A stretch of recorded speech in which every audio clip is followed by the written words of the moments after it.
Welcome back. आप सभी का एक बार फिर से स्वागत है मेरे YouTube चैनल में, जिसका नाम है GS by DS।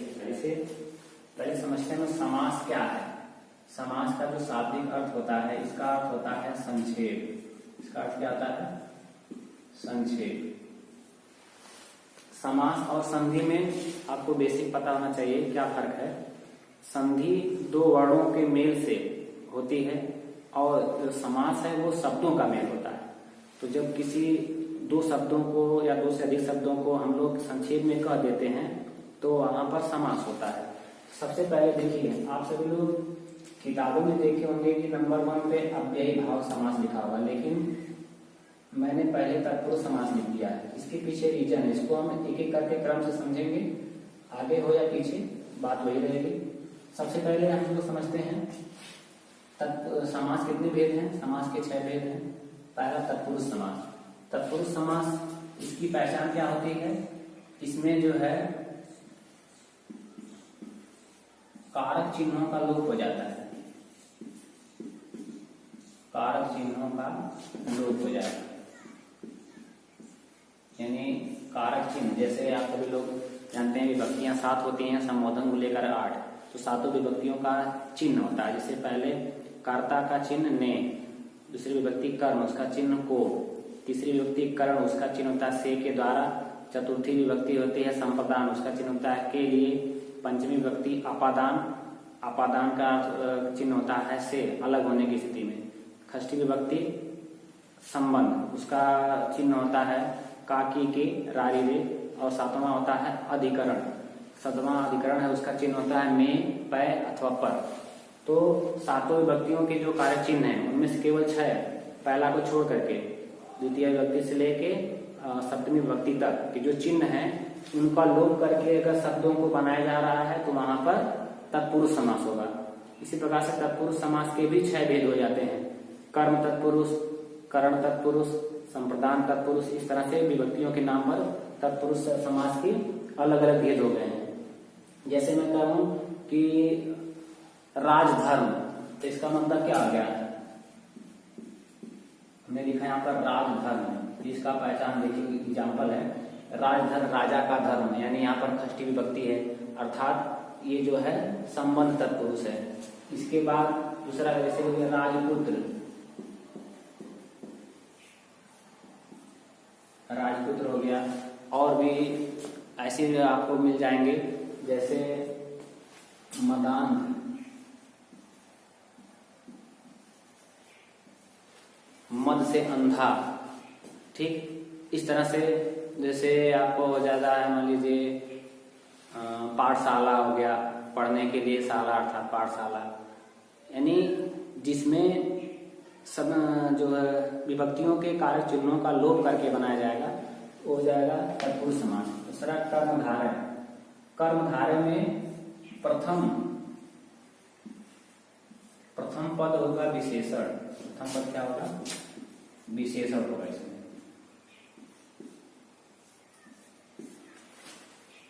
प्रथम पद विशेषण होगा। विशेषण क्या होता है आपको पिछली वीडियो में हमने बता दिया है, आप देख सकते हैं, हमारे यूट्यूब चैनल पड़ा है।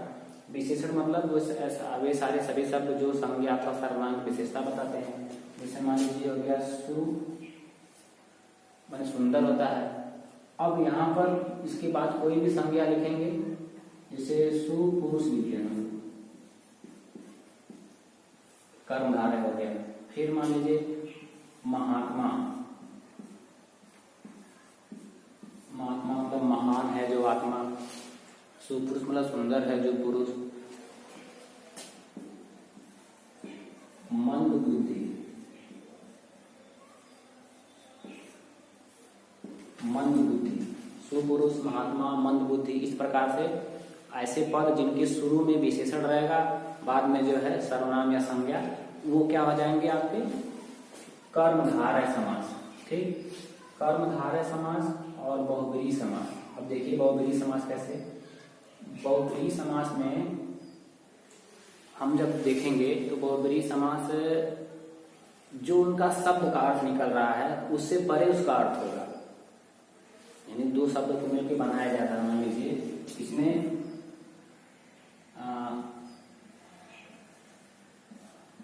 अर्थ के परे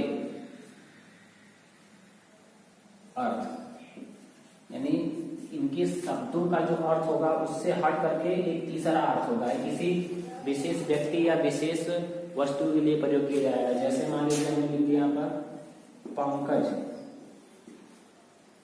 पंकज, पंक माने कीचड़ होता है, ज मतलब जन्मा हुआ, यानी कीचड़ में जन्मा हुआ, लेकिन केवल कमल को ही हम कहते हैं, यानी पंकज माने कमल है। यहाँ पर कौन समास हो जाएगा, ये हो जाएगा बहुब्रीहि समास।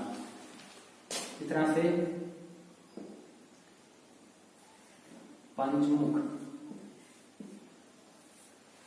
पंचमुख पांच मुख वाले, कोई अगर विशेष जानवर होता पांच मुख का तो उसके लिए बोलते, लेकिन यहाँ पंचमुख बोला जाता है ब्रह्मा जी के लिए भी और हनुमान स्वामी जी के, यानी महाबली हनुमान के लिए भी। तो पंचमुख बहुब्रीहि समास है। इस तरह से लंबोदर,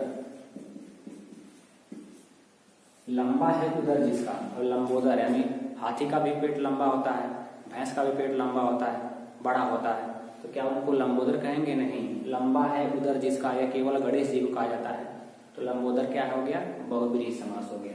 इस प्रकार से चक्रपाणी, त्रिशूलपाणी,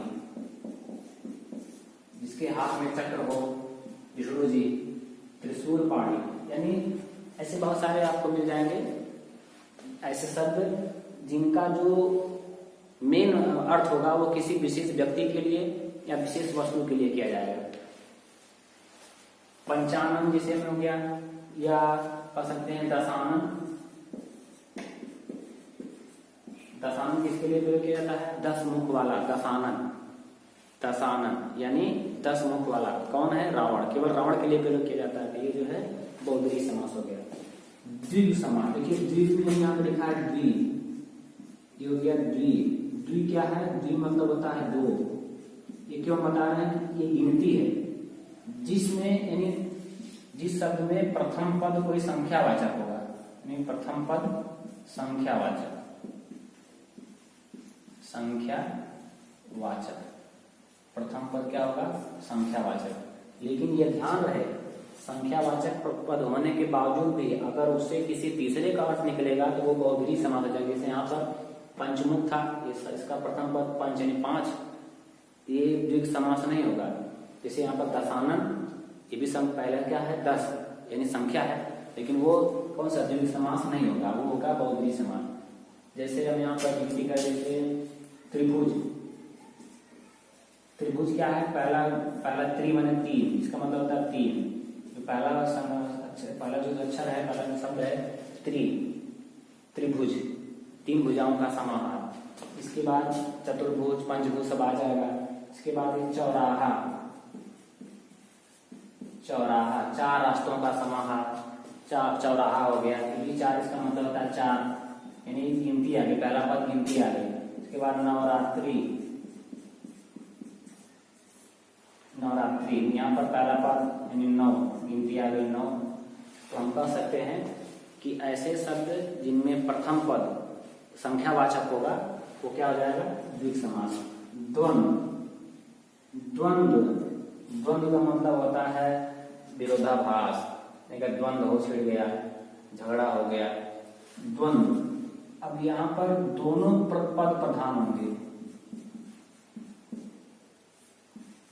दोनों पद प्रधान, यानी सभी जो है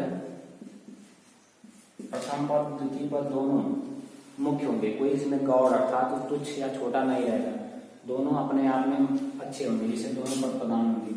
खास करके इसमें ज्यादातर दूसरे के विलोम होते हैं, जैसे माता पिता, माता पिता। इसमें किस चीज का लोप हो गया है? योजक चिन्ह लगा दिया गया, और शब्द का लोप हो गया, माता और पिता। ये हो गया रात दिन,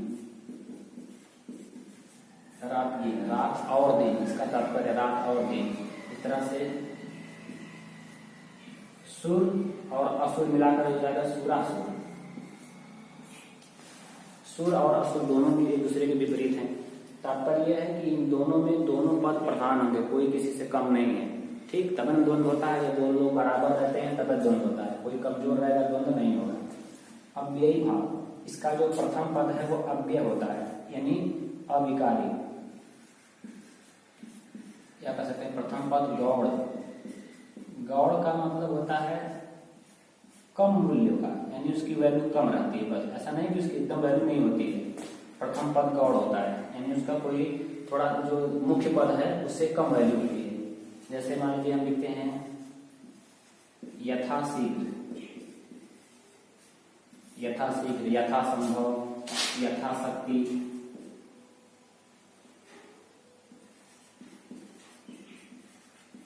यथाशक्ति, या हम लिख सकते हैं इसके में दिन भर,